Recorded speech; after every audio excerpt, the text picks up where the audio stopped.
Some games fade away when you leave them behind. For me, Oblivion never did. There's something about this world of fantasy, the wandering, the stories we chase, the way you fall in love with the journey all over again. In the continent of Cyrodiil, it's not just about the main story, but the rich and immersive side quests, ranging from fighting for glory in the arena, protecting cities with enforcement, mastering different schools of magic, thieving from the rich to protect the poor, and fulfilling contracts best left unspoken. This time, I'm not just here to stop the Oblivion crisis, I'm here to earn every trophy in the base game. Ladies and gentlemen, welcome back to Cyrodiil, where we will see if this modernised remake of a beloved RPG still deserves its legend.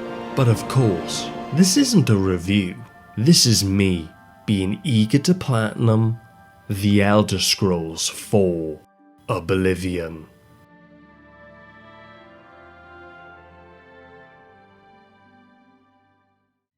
Our journey begins being locked inside the Imperial City dungeon, awakening to the sound of keys jangling in the distance. A dark elf from another cell taunts us with insults directed at our character, relating to our race.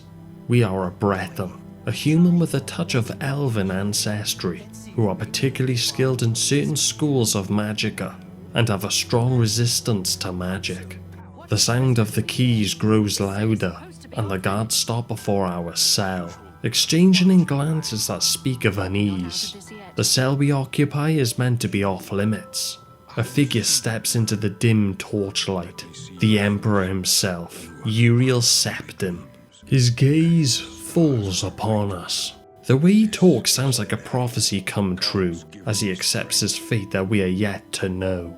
We are told that a group called the Mythic Dawn are on the hunt to end the Emperor's lineage, and have already succeeded in murdering all of his sons. By chance, the entrance to the escape route leads through our cell. Perhaps the Divines have blessed us, so that we and the Emperor may meet. Before we can process more, disaster strikes. With his impending doom, he hands out the powerful royal artifact he wears, the Amulet of Kings. We are told to go to a location and search for a man named Joffrey. Only he will know where to find his last secret son. The Emperor is then assassinated in front of our eyes. His death will shatter the peace and leadership of the Empire. During this craziness, we alert the guards to this task, where they will allow us to leave and fulfill it. We move quickly, slipping through abandoned corridors, guided by a mix of instinct and desperation. The exit, once a secret pathway, now feels like a thread tethered to fate itself. Every shadow could conceal a Mythic Dawn assassin, every corner a trap.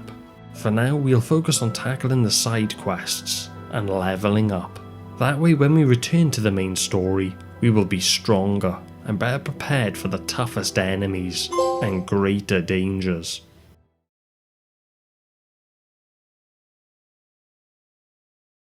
This is where our adventures begin. Entering the Imperial City for the first time, we hear a large crowd creating a loud ambience in the distance. As we approach, we see the glorious architecture it comes from, the arena. Upon entry, we could either gamble on which combatants will win, or enter as one. There are 9 trophies relating to the arena, relating to the progression of rank. Entering at the lowest rank of Pit Dog, we open the door to the Cathedral of Death. A good chance to continue boosting our skills. Our chosen name is Dragonheart, a name I feel we will have to earn. With each battle we catch on to the secret of success. It's just a matter of concentration. All the energy and time wasted in the past, it's a sin. But without the experience gained, taking risks, taking responsibility for failure, how could we have understood? As we pop trophies going up in rank, we adapt.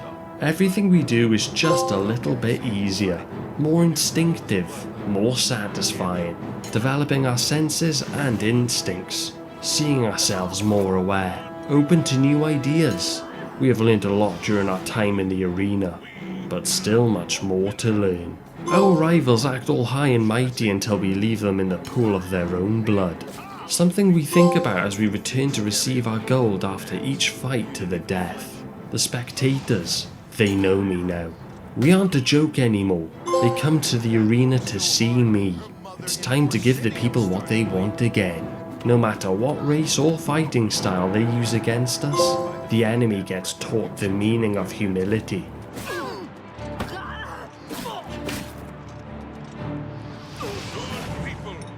We have progressed far enough to fight against the best of the yellow team, where the winner will be crowned champion. Of course, we get a helping hand from our friendly blue team boar mascot, Porkchop. You did it! You beat them, every last one! Do you know how long it will take for the yellow team to recover from this? Before first entering the arena, we converse with the Grand Champion, Agronak, nicknamed the Grey Prince. He does state that he's only half orc. Many are curious to know what the other half is, cause from what we've seen in the arena, it sure ain't human. He requests that we find proof of his noble birthright, something that is uncertain to him due to his mother having to flee for his and her safety due to wedlock. We are given information about a place to search named Crowhaven. Upon entry, the presence of evil is unmistakable. The fort has long since lost its noble trappings.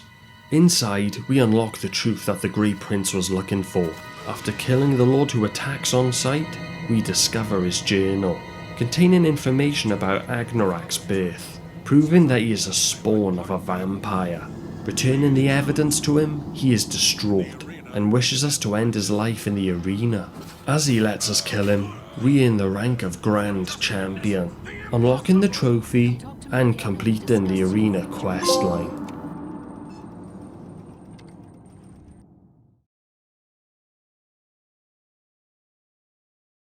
The next guild I wished to start was the Fighters Guild. Unfortunately, this was one of the more tedious questlines to do. The Fighters Guild has been an institution in Tamriel for as long as most can remember. Brave men and women who have always been able to do the jobs that the average citizen is not qualified to handle. Whether it be ridding a homeowner of a plague of rats, or rescuing a wayward scholar. Eager to find out more, we encounter a Fighters Guild porter who are looking for recruits. Joining the guild earns the first of 10 trophies relating to the Fighters Guild. As we complete contracts and fulfill our duties, we will be promoted to the next station, accepting the associated duties and responsibilities to that particular rank. We must be careful also, as it is possible to be stripped of a rank for failure to uphold the tenets of the guild. So no breaking the law for the time being. The first contract is involving finding out the problem with rats in a citizen's home. Turns out the rats aren't actually the problem, as they are pets, but they are being found dead. Upon inspection, we discover that a mountain lion has been sneaking into the city and breaking in through a hole at the back of the house. But a neighbour has been leaving stacks of meat outside at night to bait the lions in to enter. The reason was to clear out the rats, who this particular neighbour has a problem with. Completing the first contract, we gain advancement. The next few quests are taking a weapon shipment to a desolate mine and clearing out the goblins inside. Completing that contract with no casualties, we do better than expected. Time for another promotion. During our exploration, it comes to the Fighters Guild attention that they are not the only game in town anymore. A new group has recently been making a lot of waves in Cyrodiil. They call themselves the Blackwood Company. They have let it be known that they'll handle any job that the Fighters Guild will do, and many that they won't. While the Fighters Guild has always maintained the strictest standards to qualify members and the legality of contracts, the Blackwood Company doesn't.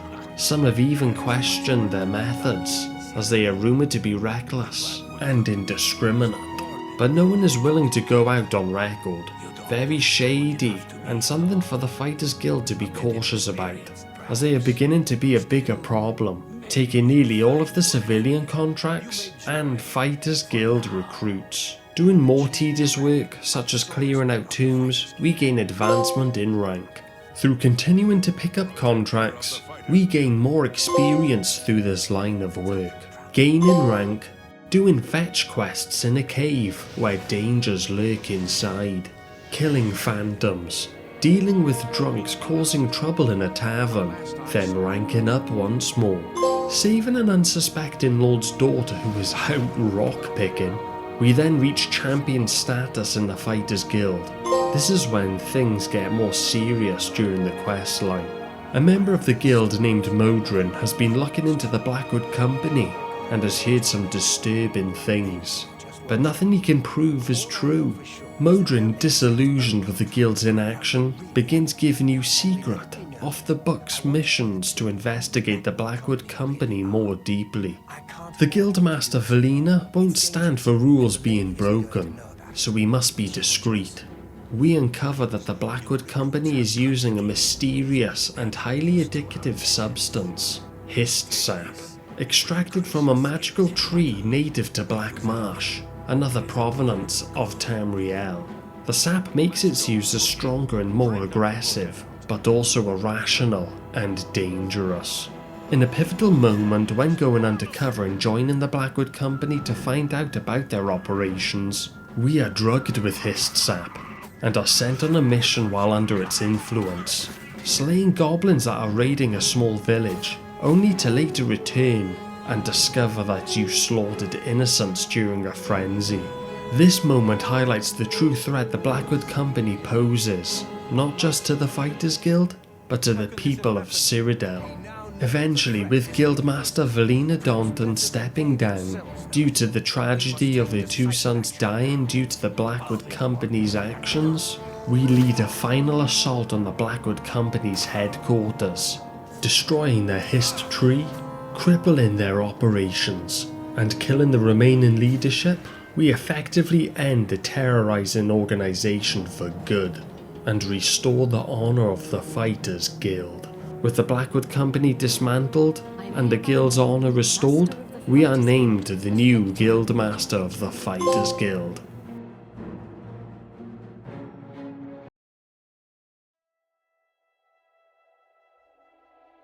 Moving on to the Mages Guild, I thought it would be the best time to boost all the skills of sorcery. Although it took a while, leveling up all magicka to the highest level will give me more fun in the long run in this fantasy world. Now each city hosts a different mastery of magicka. To join the Mages Guild, we would have to gain an approval or recommendation from each of the lead stewards in cities that house the guild schools, to then be able to enter the university in the Imperial City. To gain a recommendation, you must complete quests associated with the school. Beginning this journey, we gain the first of 10 Mages Guild trophies, becoming an associate. In the city of Leowin, we have to search and retrieve an amulet of visions to prevent a steward from losing their mind, using mysticism spells to search for threats and objects to be able to find the amulet. In Bravil, we must simply use a charm spell to get back a mage's staff that was sold. To gain recommendation at Skingrad, we must use our destruction magicka to dungeon crawl and save the researcher and research. In Coral, we are in search of a book that another former guild member is looking for too. Retrieving the book gets the recommendation. Now at Anvil, we are asked to deal with a rogue mage who has been murdering travellers near an inn. We must pose as a wealthy merchant to lure them out. After being ambushed, we defeat them with the help of 2 guild battle mages, earning the Anvil recommendation. Bruma's recommendation is more of a funny one. We are told to find out about a missing mage, but it turns out that it was all just a prank, with the mage using invisibility to hide and freak out the head of the Bruma Guild. In Cheydinhall, we are tasked with retrieving the Ring of Burden from a missing mage. A hostile guild steward assigns the job, but another member warns us about him and gives us useful alteration spells. We find the mage's drowned body in the guild's well. It turns out that the ring adds massive weight to your person. and with a lack of alteration magic such as water breathing, unfortunately doomed this poor soul. Back at the guild, the steward has fled, leaving behind illegal black soul gems that are used to capture souls. Thankfully, his colleague takes over and grants us the final recommendation needed. Now having received all of the recommendations from the local guild halls in Cyrodiil, we may now enter the university, gaining the rank of apprentice for the Mages Guild. From here, we have the opportunity to engage in more meaningful tasks and continue with our advancement through the guild's ranks. The first task for an apprentice is to craft a staff. Every mage has one. They can be crafted and enchanted. It's also a symbol of status. We need to meet up with fellow members to collect wood that comes from a grove outside of the Imperial City. Upon arrival, we notice dead mages and necromancers that threaten to kill on sight. Clearing them all out and collecting the unfinished staff, we return to tell our teacher about what had transpired. Whilst the news is of concern, we are told to continue with our current task. As we enchant our new staff with Soul Trap, we can capture evil souls that will in turn fuel whatever soul gem we have, essentially fueling enchanted items with magicka. In accordance with the guild rules, we qualify for the rank of Journeyman. With ranks spread thin due to the mages devoted to investigate more about what had happened at the Grove, we are told to retrieve a related book from the Count of Skingrad. At the castle grounds, we are told that the Count has agreed to meet, but outside the city grounds by one of his servants. At the location, we realise that it was all a trap by the necromancers. Being high-levelled, we take them all out with ease. Next, the Count sprints towards us, slating us for our gullibility and not being able to spot a necromancer. He had had his suspicions, but didn't want to act until he knew for certain the identities of the infiltrators' allies. Turns out there was no book to get. The council had sent us under false pretenses, but in reality to spy on the Count. After confronting our teacher, we get an apology, finding out that the Count is actually a vampire, and the council has agreed to keep his nature a secret, and in exchange be provided with information they seek. The relationship between the two was strained, and the council feared that the Count was involved with the necromancers. Thanks to our involvement, it would seem that he is not. As the conversation concludes, we gain the rank of Evoker. With our teacher deciding that we are in need of a break from the events that we have been exposed to recently, we are tasked with assisting in a research project at a ruin site. This is just a puzzle solving case, with blocked passages we need to clear with our magicka, and retrieve an ancient elven helmet. Proving ourselves to become more valuable to the guild, we are rewarded with advancement once more, and are raised to the rank of Conjurer. The ever-growing predicament of the rise of necromancy in Cyrodiil needs as much information as possible for the council to attempt to solve the issue. We are tasked with finding more about the origins of these black soul gems being created. Research found shows a location of interest, called the Dark Fissure, but we must arrive at a certain time of night. A place not too far from our home we found from exploration earlier in the game. Patiently waiting, we see a necromancer, and we watch to uncover what he is doing. We notice them putting a normal soul gem in an altar, then casting a soul trap spell to create a black soul gem. Passing this information on to the council, we again have performed admirably. We are a conjurer no more, and will be addressed as magician. Congratulations. Progressing enough through rank, we will tend to get our new tasks from the Archmage himself. The first given by him was to rescue a fellow mage captured by necromancers. And I'm pretty sure this guy was meant to die here, as in some of my past playthroughs I think I remember that he does.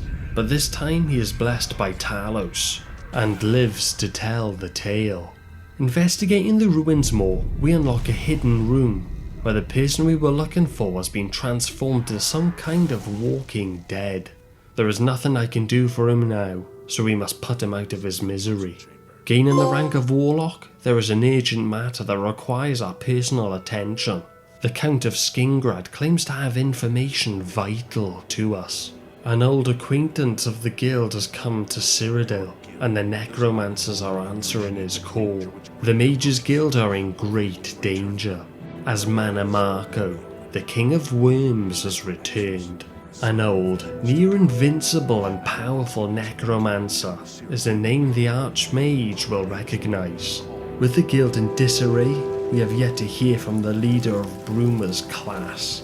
And entering the Bruma Guild, the building has been raided and set alight. With dead mages everywhere, we are attacked by faded wraiths. Finding a survivor, the invisible mage from our recommendation days recalls to us what he had witnessed. Even though invisible, he thinks the King of Worms saw him, as he killed all the other mages one by one, taking their souls, whilst staring at the camouflaged survivor with a sinister grin. Reporting back, it is clear that Mana Marco, the King of Worms, is here in Cyrodiil, preying on the guild. Leaving the council to digest this information, we gain the rank of Wizard. At the worst time, the council is in ruins. No course of action can be agreed on. In the process, groups have split apart, taking certain artifacts that could aid us in these troubling times.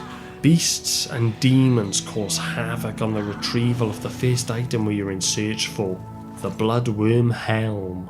The second item, the Necromancer's Amulet, we thought was being protected by fellow mages, but they have converted to Mana Marco and his necromancy ways. Returning these back to the guild has us gain the rank of Master Wizard.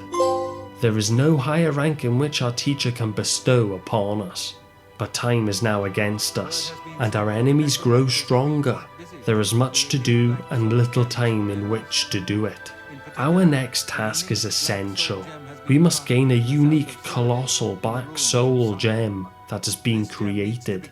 It is to be believed that it may be instrumental in saving the guild. Hunting in the ruins in which it's located, we must make sure the gem does not reach Mana Marco. The guild is to be doomed if it does. Retrieving the key item and handing it over to the Archmage, he uses Magicka on the soul gem, stating with it in our possession, we will be impervious to his attempt to enthrall us. This is when we shall strike the killing blow to end this war. The last thing the Archmage says to us is that the guild will be left in our care, and we shall be recognised as the Archmage and leader of the guild. It all makes sense now. The Archmage had sacrificed his life to fill the colossal black soul gem. With this power, it will certainly help us against the King of Worms himself. Knowing Mana Marco's location, we enter the Echo Cave that is his lair. Working our way through skeletal spawns that attempt to stop us from even reaching him, we press our way through until we come face to face with the sinister leader. We are met with threats of death from all the hassle we have caused the necromancers. His attacks have no damage on us, and with a swift strike of electric magicka, we force the King of Worms onto a fiery pit, whilst getting a piece of his own medicine by capturing his soul as his body burns. Reanimating him with his own staff, we stab him onto another fiery pit, where he will burn to ash, never to be brought back to life again. Returning to the university, although all mourn the death of the previous Archmage, we are praised and thanked as we bring safety back to the Mages Guild. Earning the Archmage trophy completes our story of the Mages Guild questline.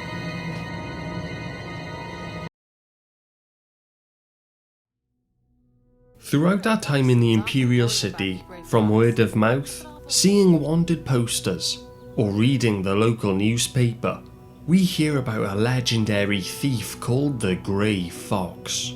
Many think of him as a myth, but talking to a beggar and giving them coin, we gain vital information about the Thieves Guild.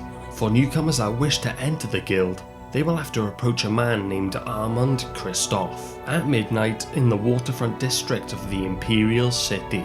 Here we are given a task to steal a diary. The catch is that we will have to compete against 2 other people. Whoever gets it first will be inducted into the Thieves Guild. Talking to the beggars is the best source of information, and finding the location, we are head to head with another, and manage to just beat them to the diary we are after.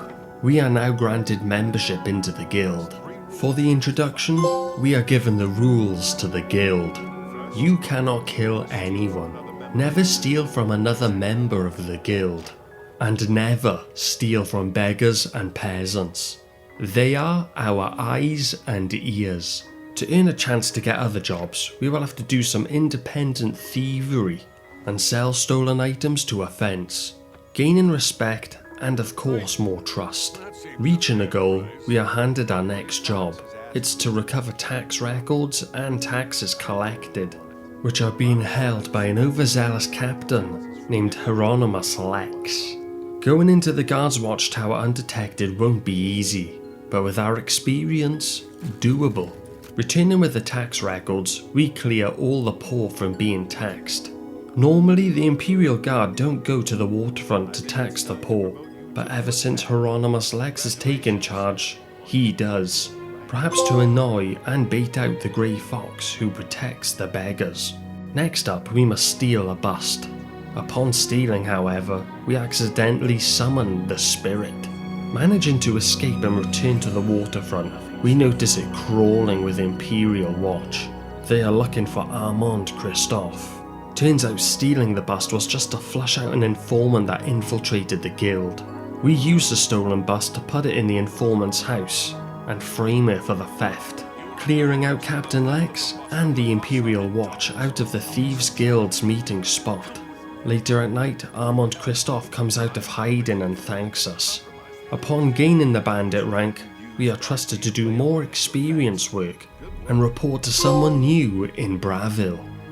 The next task given is to find out about a stolen ring a street scavenger made off with.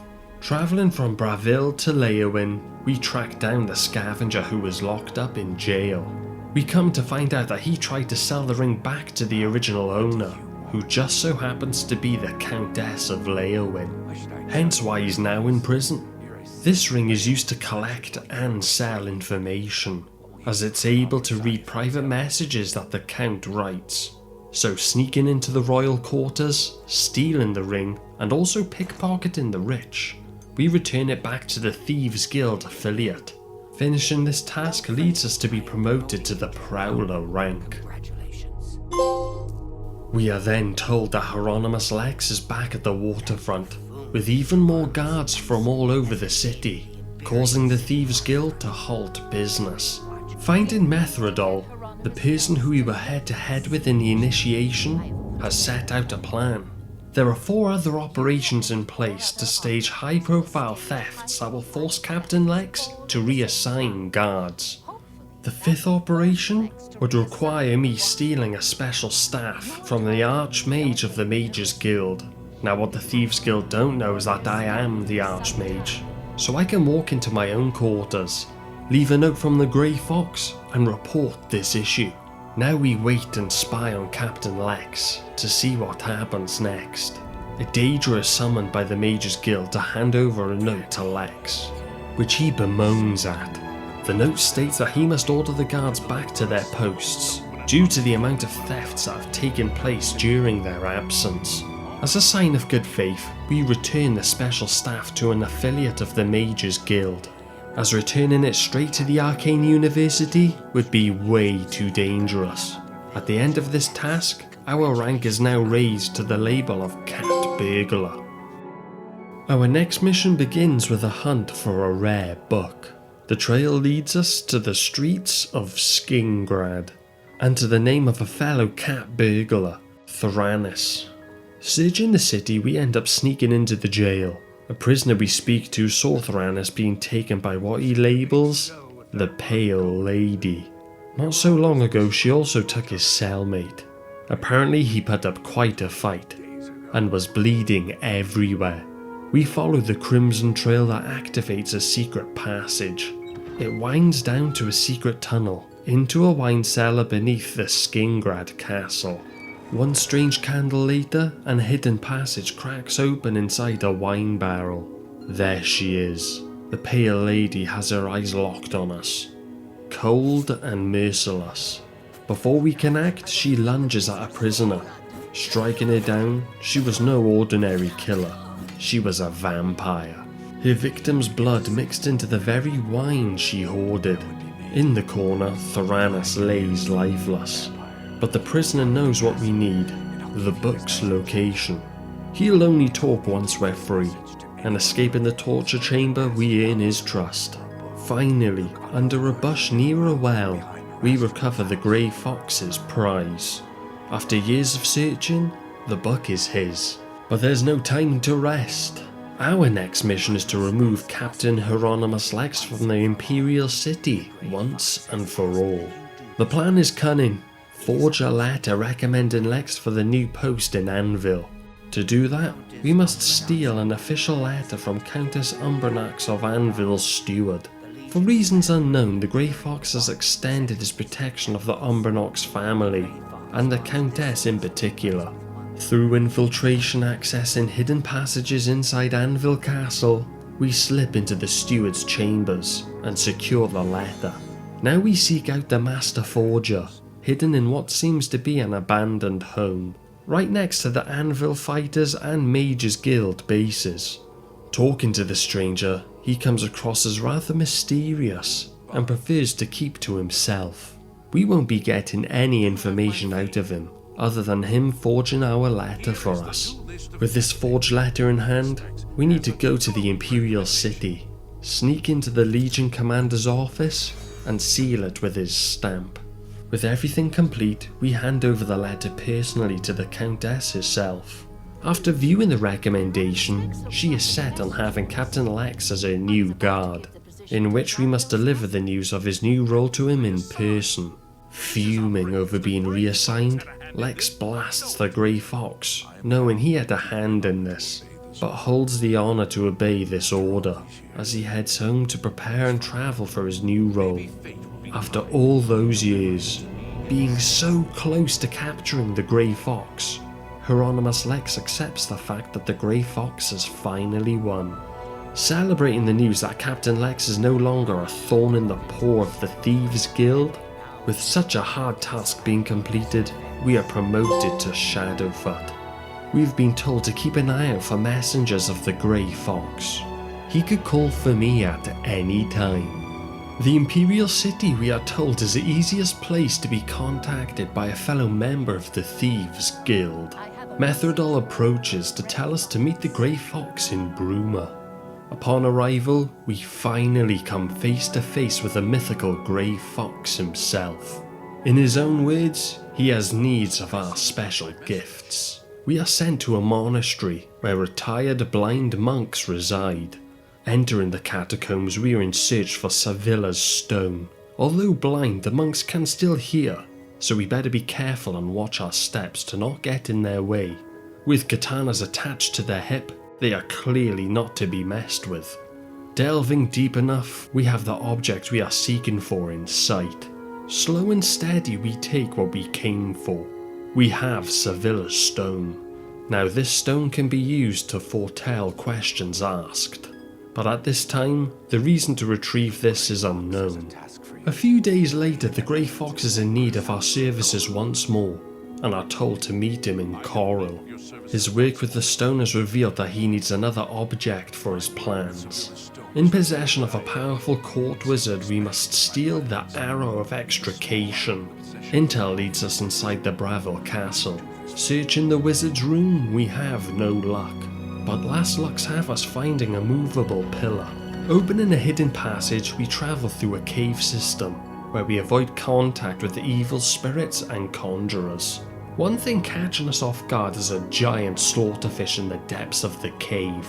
Slaying the beast and it floating to the top of the water passage, it's only then how we see its humongous size, and take the items of the perished it consumed. Eventually ending up behind the wizard as he creates his potions, we sneakily take the key-shaped arrowhead we are in search for, as well as thieving from the wizard too, of course. Showing the Grey Fox the arrowhead, There is no stress, as the important part is what we have. The rest can be repaired. Completing this task, the leader of the Thieves Guild is impressed, and promotes us to the rank of Master Thief. More days pass, until we are contacted again to meet the Grey Fox in Cheydinhall. Further use of Sevilla's stone has revealed that we need another special item to move forward with plans. The boots of Spring-Heeled Jack, a famous thief who died over 300 years ago. Rumour has it he was buried with the boots we seek. Locating the only descendant of Spring-Heeled Jack's line, we go into his home, where we find an underground lair of vampires. Finding the burial chamber, the boots were not in the tomb. Heading to the exit, we are attacked by the descendant, who must have known what we were here for. Defending ourselves, we have no choice but to kill the attacker, where we notice that he was wearing the boots we were in search for. The Grey Fox calls for another meeting, this time in the Imperial City. There, he reveals the truth. We are to take part in the ultimate heist. The rare artifact of the Elder Scroll is the target, hidden deep within the library of the Imperial Palace. The risk is immense. Failure means decades in the dungeons. Success, however, will make our names immortal. The Grey Fox admits his reasons are not only for the guild, but he needs the scroll for a personal purpose as well. This heist has been 11 years in the making. With our help, the final steps are ready to unfold. Guided by the path revealed through Sevilla's stone, we discover that the only way forward is a route similar to the one we travelled to before, the secret escape passage once reserved for emperors. The Grey Fox's scrying with Sevilla's stone has provided clues, but not the details. We know and have the tools we need, but not the obstacles themselves. In our possession, we now hold the Arrow of Extrication and the boots of Spring-Heeled Jack. The audacity of the plan is staggering. To open the path called the Old Way, we must find the Glass of Time. Hidden within the Elder Council chambers, strange artifacts surround us there, but once the glass is activated, the way forward reveals itself. Our journey leads us into the sewers, where horrors await. Crucified bodies burning in the darkness, and vampires lurking in the shadows. They fall before us, though the sight chills the blood. Along the way, we even stumble upon oddities, such as what I can only call the breakdancing slaughterfish. At last we uncover the entrance to the Old Way. This long-abandoned sub-basement is haunted by restless spirits, prowled by the undead, and plagued with vermin. Step by step, we push through, until finally we stand before the last sealed door. Here, precision is everything. In a marked place, we take aim, and fire the Arrow of Extrication, and the lock yields to our skill. Inside the palace at last, we reach the reading room. A blind priest mistakes us for the expected nobility that is meant to arrive, and delivers the Elder Scroll into our hands. We now have the artifact we came for. To escape, however, we must climb the stairs, not to be distracted by the beautiful architecture of this regal building, to the library's peak, and slip into the Royal Battle Mage's chimney. This descent is lethal. Without the boots of Spring-Heeled Jack, the fall would surely kill us. Their magic saves us, but only once. They shatter on impact, their power spent, protecting us from a long, harrowing fall. At last we return with the Elder Scroll. The Grey Fox is jubilant, yet one final task remains. We are to deliver a ring to Countess Umbranox of Anvil and watch her reaction. The reason is unclear, but we trust the Grey Fox. In the presence of the Countess, we hand over the ring, stating it's from a stranger. She recognises it as her husband's, who had gone missing over a decade ago. The name and his face escapes her. A strange statement to make. Who forgets their husband? At that moment, the Grey Fox arrives and removes the cowl of Nocturnal. revealing himself to be Count Corvus Umbranox.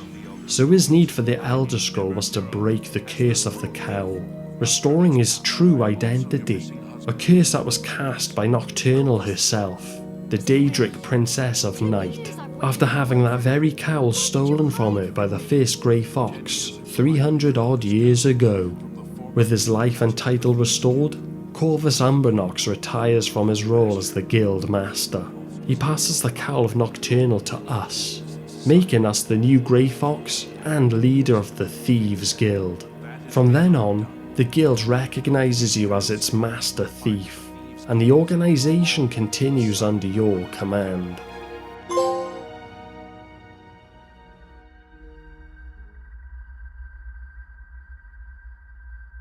Taking up rest in our solitude, the air grows chill, and a shadow approaches. Whilst sleeping, somehow I was visited by Lucien Lachance, a representative of the Assassin's Guild known as the Dark Brotherhood. If I wish to join the guild, we must complete the task given. I must go to the Inn of Ill Omen and kill a man named Rufio. If I simply leave him alone, then Lachance will know our answer of joining the guild, and never contact us again. Arriving at the inn on the darkness of night, we sneak our way into Rufio's room. Standing over his bed, we murder him in his sleep, with the Blade of Woe given to us by Lachance. The next time we sleep in the location deemed secure, Lachance will visit once more, congratulating us and completing the entrance into the Dark Brotherhood, gaining the rank of Murderer. Given a location to the secret sanctuary, we must enter an abandoned building, give the secret password, and are introduced to the Assassin's Guild.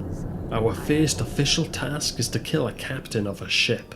At the location, we find a crate to hide in that puts us on the ship, to sneak our way into the captain's quarters and assassinate our first target, escaping without being caught, and literally getting away with murder.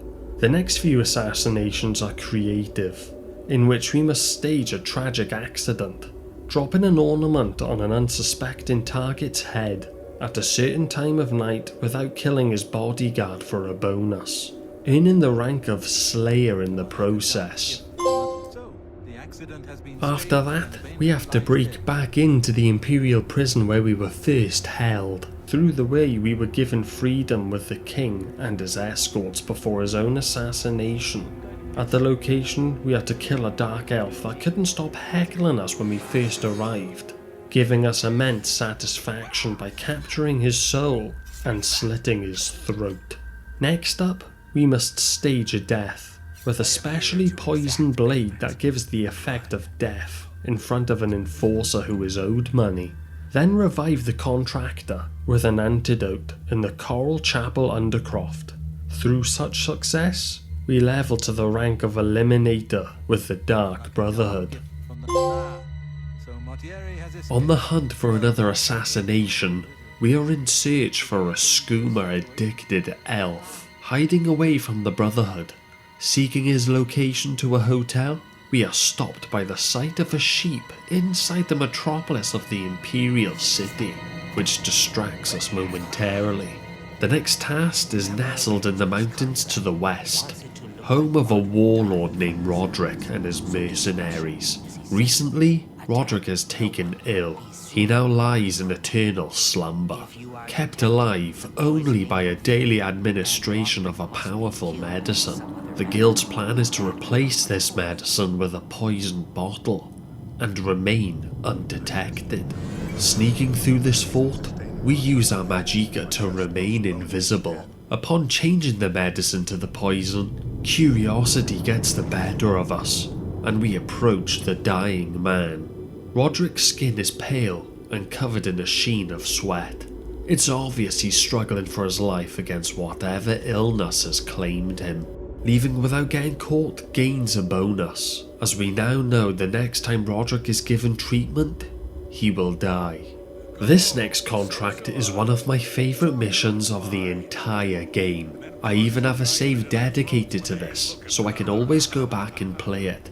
We are invited to a party where every single guest is a target. For the bonus, we must murder them all secretly. Guests believe there is a chest of gold to hunt in the mansion, so it's easy to manipulate and segregate them for one reason or another, for all to be slain. The doors to the mansion will remain locked until all guests are dead. As the bodies are found, tensions rise and fingers are pointed, in which we can have one of the final living guests murder another, having them believe that the murder has been stopped, only for us to stab them in the back, ending one of the best missions in the game. Another contract awaits to be done in Leowin, and it's a big one. A retiring Imperial commander has spent much of his career investigating into the Dark Brotherhood. Why let someone who has hindered them for so long retire peacefully when we can send a message to his successor? When the commander is most vulnerable, we can strike from afar with a special arrow named the Rose of Sithis. The sight of seeing this commander finally meet his end is satisfying to say the least. However, if we are to receive a bonus, we must chop off his finger that holds the Imperial Legion ring and put it inside the desk of his successor in the Imperial City. Completing all contracts now has our rank raised to Assassin within the Dark Brotherhood. We are then handed a letter for us to view only, containing sealed orders from Lucien Lachance. It would seem that the Black Hand itself has a task for us. The letter tells us to attend a meeting with Lachance in a seemingly abandoned fort. Arriving at this lair, the time has come to test both our skill and loyalty to Sithis. The Black Hand has learned that the Dark Brotherhood has been infiltrated by who they are yet to know. What they do know is that there is some link between the traitor and the Cheydinhal sanctuary we attend. The place was tainted beyond repair before we even joined the Brotherhood. We have been chosen to perform an ancient rite known as the Purification. Everyone inside the sanctuary must be killed. As long as we serve the Black Hand, we are no longer bound by the 5 tenets. Reluctantly, we work our way through the sanctuary, slaying all of our friends we've made throughout our time in the Dark Brotherhood, all at their most vulnerable, resting in the dormitory, practicing for the next assassination order in the training room. Some go down fighting. They aren't even taken out from the first hit of an enchanted arrow, but all must perish to remove the traitor from the Brotherhood ranks, no matter how long we got on with everyone. With the last kill taking place, the purification of the Cheydinhal sanctuary is now complete. Reporting back to Lachance, we are now given the rank of Silencer. No longer receiving our orders directly, we will receive them and our payments from dead drop locations scattered throughout Cyrodiil. We are given our next contract found in a hidden hollow inside a moss-covered rock.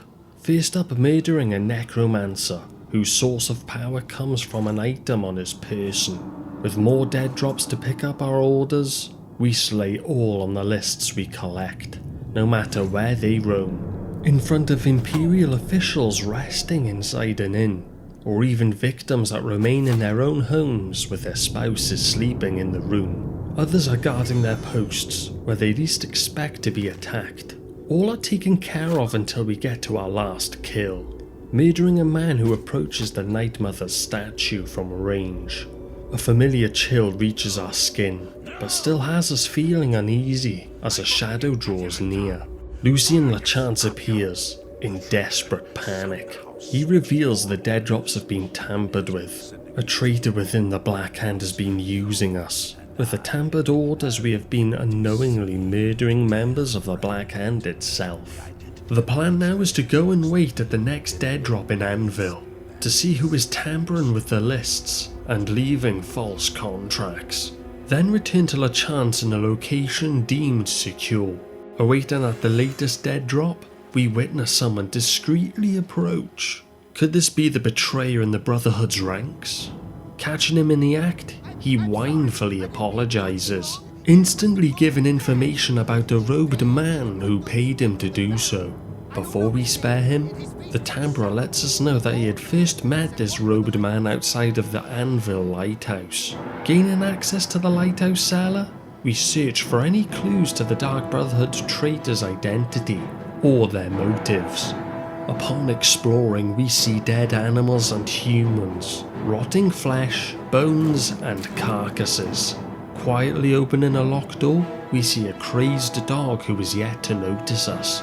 With a rabid dog spotting us, we grab the traitor's diary and escape with the evidence we seek. Reading the diary, we find that the traitor has been involved in the Brotherhood for years. This person's goal was to get revenge against LeChance and the Brotherhood for the murder of their mother when they were once a child. They then plan on slaying the spirit of the Night Mother. Heading back to the meeting spot to speak with LeChance, we enter a small cottage where we are approached by the remaining members of the Black Hand. In the background, we see the mutilated corpse of Lucien LeChance. It seems that when he had claimed his innocence with the contract tampering, the other Black Hand members didn't believe him, in turn giving him a punishment they thought fitting of a traitor. Only we know the truth of how he tried his best to protect the Order from infiltration. During this process, we are given LeChance's rank of speaker in the Black Hand's ranks. With the listener we murdered, we have no choice but to invoke an ancient ritual and awaken the Night Mother from her slumber to seek her guidance. At the statue we've walked past so many times, the ritual begins. This statue of a lucky old lady turns out to be a stone effigy that masks the entrance into the Dark Brotherhood's most revered, unholy site, the crypt of the Night Mother herself. In the presence of the unholy maiden, the matriarch seeks her guidance. As we pan around, taking the view we may only see once, we notice a member glaring straight at us. As the Night Mother pronounces the truth of Lucien LeChance's innocence, she states there is still a traitor amongst us. This is when he reveals himself. The traitor? Matthew Bellamont. His vengeance is finally laid bare. He denounces Sithis and curses the Dark Brotherhood for what they had done to his family, striking down 2 other members of the Black Hand. A battle ensues as we aim to protect the Night Mother from the traitor's revenge, among the tombs and flickering candles, whilst the Night Mother's wraith form watches in silence. With Bellamont succumbing to his wounds, the traitor is now slain, and the crisis that has plagued the Dark Brotherhood is now over. But the Night Mother still needs to name a new listener.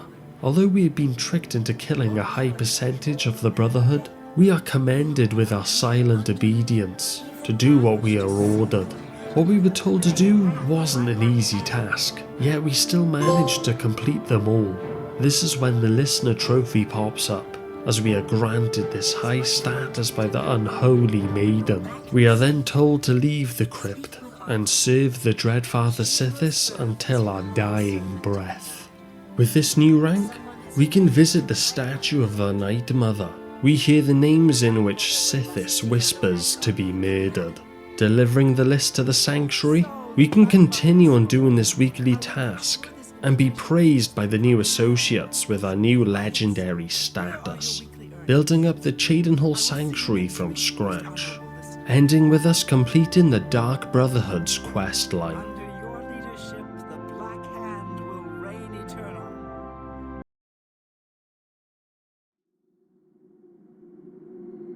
The remaining trophies of the base game are now all related to the main questline. To refresh, the beginning of the main story we start in a prison, in which there's a secret passage in our cell, where the Emperor of Tamriel must use to escape assassins that hunt him. Sensing a mysterious significance in us, we are allowed to follow.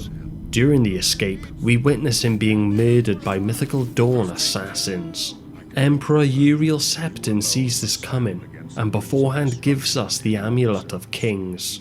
We are told to bring it to someone named Jeffrey, and that this man will know where to find his last surviving son. Now, with every other trophy related task now complete, we are at the location given, and we meet with Jeffrey, who turns out to be the Grand Master of the Blades. an apolitical organization that are responsible for protecting the Septim Emperor lineage. Showing him the Amulet of Kings, we alert him on what we had witnessed. Here, we are educated with what the Emperor's death means. With no heir crowned, the dragon fires in the Temple of the One will be dark for the first time in centuries. The coronation of each new emperor is sealed when he uses the Amulet of Kings to light the dragon fires within the Temple of the One. These dragon fires remain lit until the death of the emperor, until his successor then lights them anew upon ascending to the throne. We find that as the fires remain extinguished due to the Emperor's assassination, they will potentially break a magical protection that keeps the world safe from a realm called the Oblivion, a volcanic, desolate place ruled by a Daedric prince of destruction, Maroon's Dagon, an inveterate foe for all mortal races. The last heir is an illegitimate son who grew up to be a priest in the city of Kvatch, a place we'll be heading next. When arriving at Kvatch, we see a few of the city's inhabitants fleeing and overwhelmed with grief as large amounts of ash fall from the sky. Approaching the city, we see the blue night sky turn crimson, until finally we come across a gate to Oblivion. The city is under attack by the evil Daedra that pour out of this gate, attacking the last line of the city's defences. Entering through this portal, we see the sky's boiling red furnace and heavy scent of scorched metal and blood. The humidity is so blistering hot, it feels like your skin is melting. You are standing in a place that hates you. For the first time, you understand why people call this place simply Oblivion. Ahead is the only place we are able to travel to, as everywhere else is covered in molten lava. In front, a fortress looms with its spires jagged against the roaring, burning sky. Multiple corpses hang aflamed wherever we may look. Fiery vortexes rise to the peak of this tower we enter, as we slay many Daedric foes that attempt to stop us from making our way forward and reaching the tower's peak. A mortal being should never be here. Our blood is forfeit, our flesh is claimed. The final staircase we walk is like a spine of a demented creature. With each step we take, we must be wary, as one wrong placement could cause us to fall through the large gaps, like the lifeless bodies of the foes we face collapse through. Finally, at the centre of the room, suspended by enormous large chains, holds the sigil stone. Upon retrieving this item, the land erupts violently, like we have triggered an earthquake. The hums of the stone are replaced with piercing screeching and the rattles of the thick chains. It's almost as if the tower is about to collapse, and as everything turns white, we then find ourselves back at the front gates of Kvatch, with the Oblivion Gate now closed. Now we can rid of the remaining Daedra still attacking the city.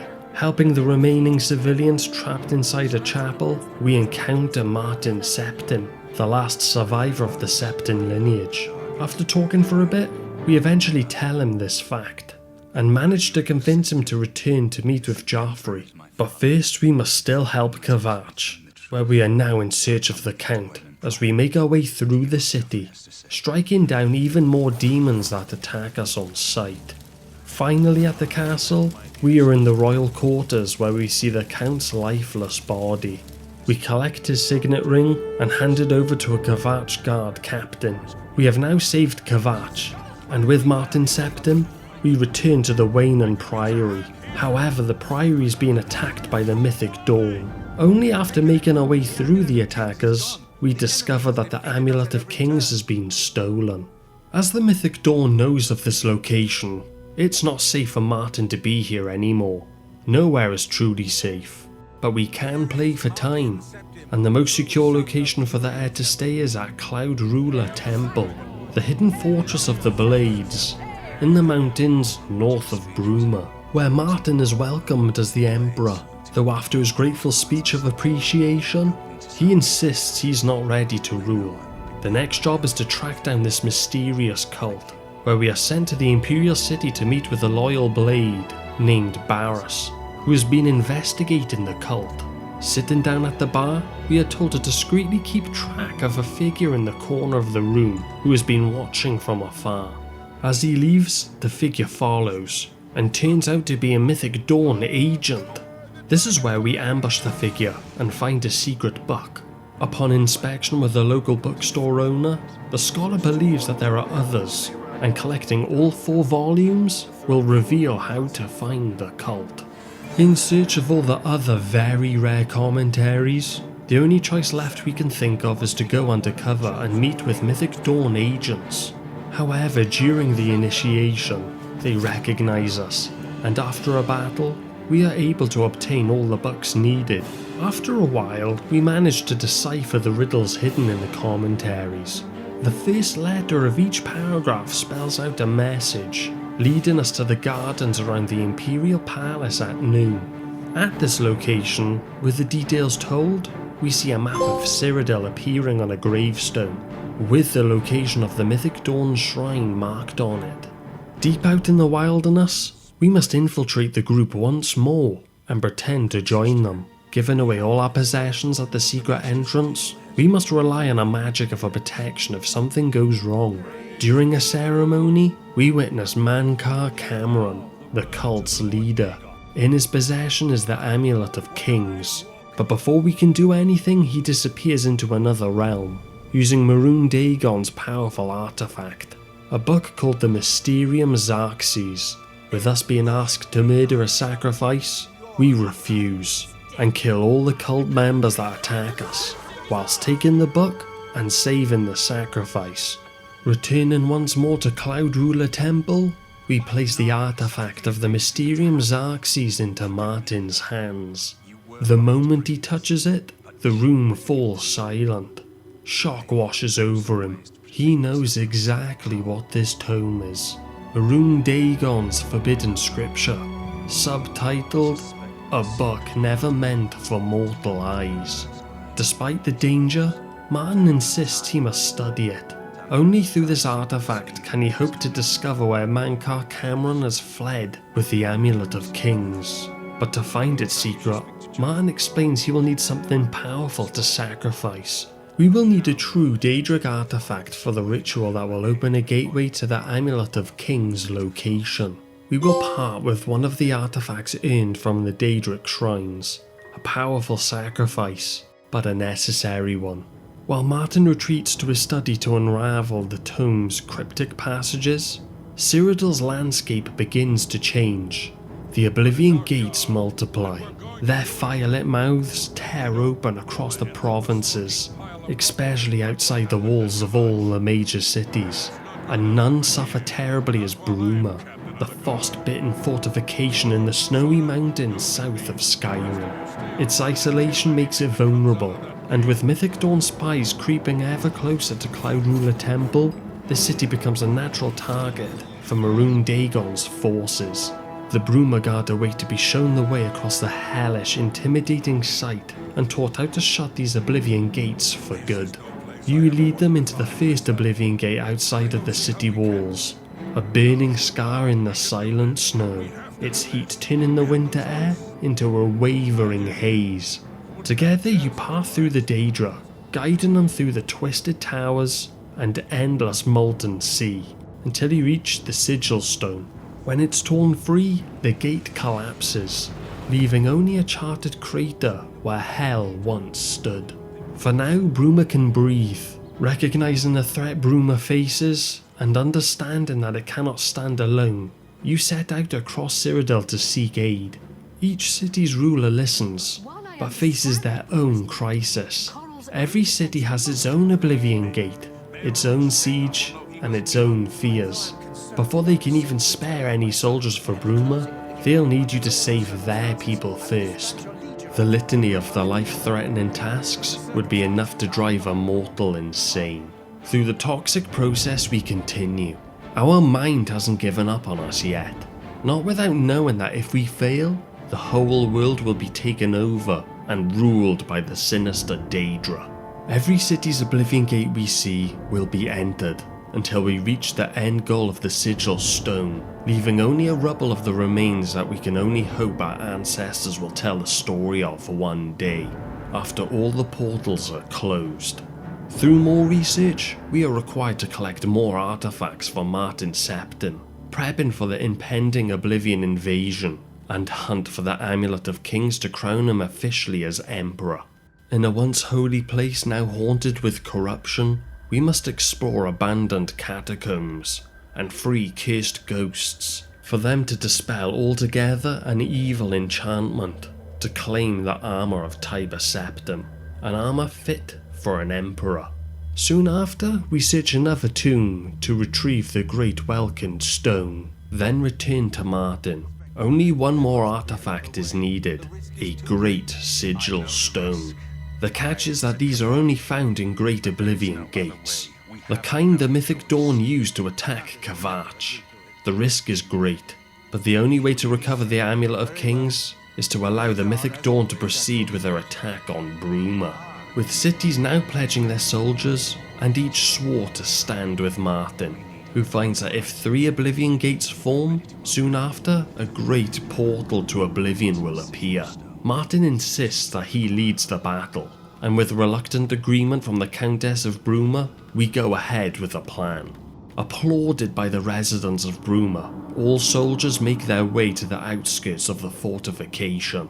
We rally outside the city's walls as Martin gives a motivational speech of the ages. A man who was once a timid, softly spoken priest now shows his steely resolve, uniting all soldiers of Cyrodiil. The first Oblivion Gate forms and the defense of Bruma begins. Chaos is everywhere on this battlefield, as both Daedra and soldiers fall, until finally, after holding down our defences for so long, the ground shakes. Flames spiral from the gravel we stand on, as the Great Gate is formed, towering above the now blood-stained snowy field. Entering through the Great Oblivion Gate, we see the Daedric siege engine crawling towards the portal. If this mechanism exits the gate before we can retrieve the Great Sigil Stone, all will be lost.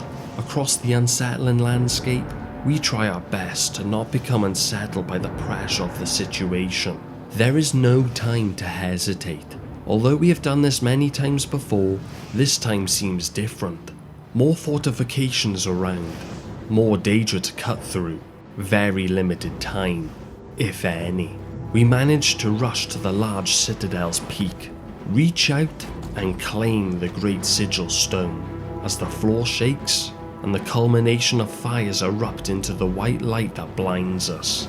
We are back in the war zone, where this particular battle has been won, as we see the collapsed Oblivion Gates that once roared with fiery rage explode, just in time as the siege engine is ripped in half. We won a great victory here today. Now with all the artifacts recovered, we can set up the portal not to Oblivion, but in Mankar Cameron's paradise, in search for the Amulet of Kings. We are warned that the portal will close behind us, so when we get to the location, we're on our own and will not have any assistance. The only way to return, Martin suspects, is to kill the leader of the Mythic Dawn, Mankar Cameron. We've officially made it to paradise, and paradise it is. Beautiful scenery with green hills and gentle waves that reach the shore. Although it's best not to get too comfortable, as there are elements of Oblivion's natives in this land.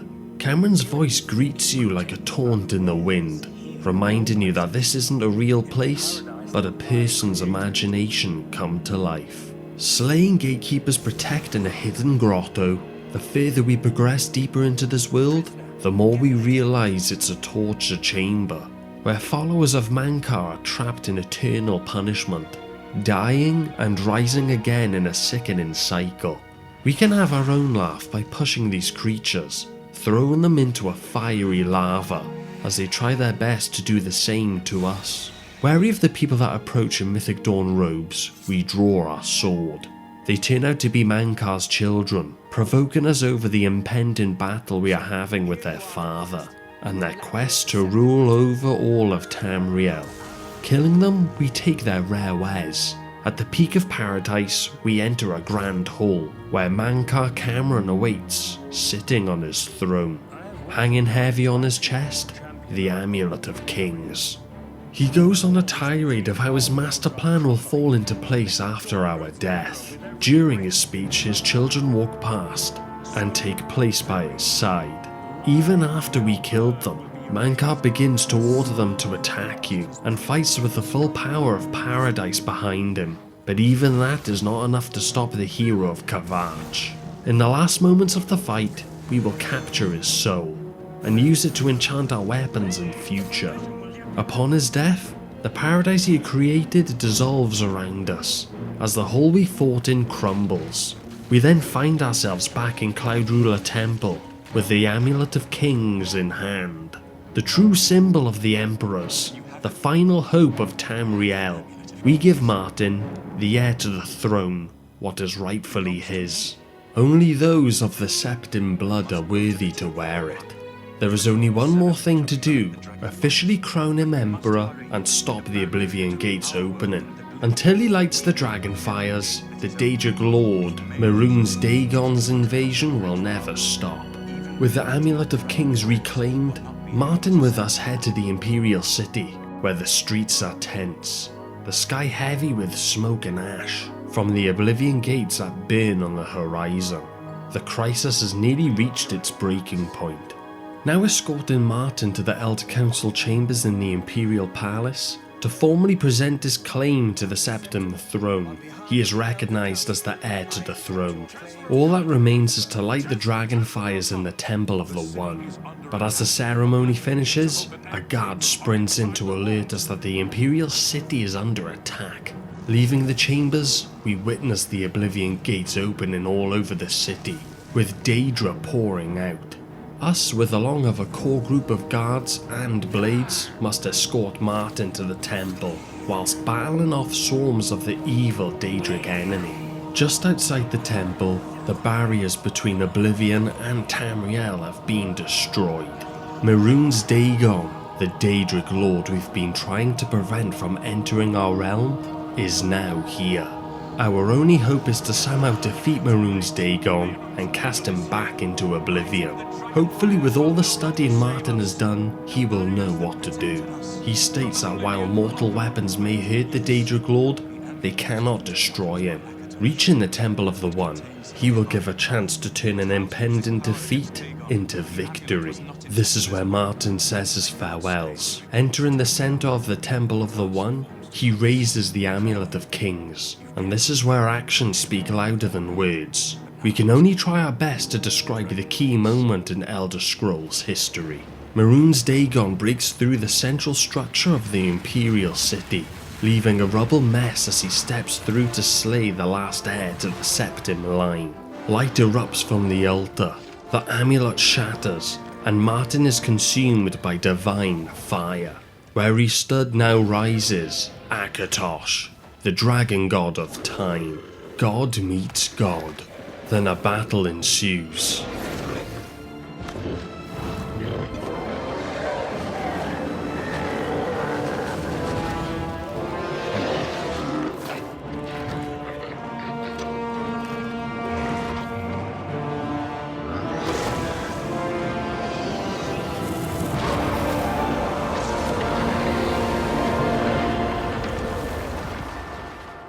Akatosh drives Maroon's Dagon back, forcing him out of Tamriel forever. With a final roar, Dagon is cast into Oblivion, and the gates across the world collapse. The amulet is shattered. Dagon is defeated. With the dragon's blood and the Amulet of Kings, we have sealed the gates to Oblivion forever. Martin, the last of the Septims, passes now into history, where he goes gladly. For he knows that his sacrifice is not in vain. He takes his place with his father, and his father's fathers. The Oblivion crisis is over, and a new age dawns. When the next Elder Scroll is written, we shall be its scribe. Later, in quiet reflection, The Elder Council of the Imperial City name us the champion of Cyrodiil. Not an emperor, not a king, but the one who ensured the world endured. Tamriel lives on, and is finally free.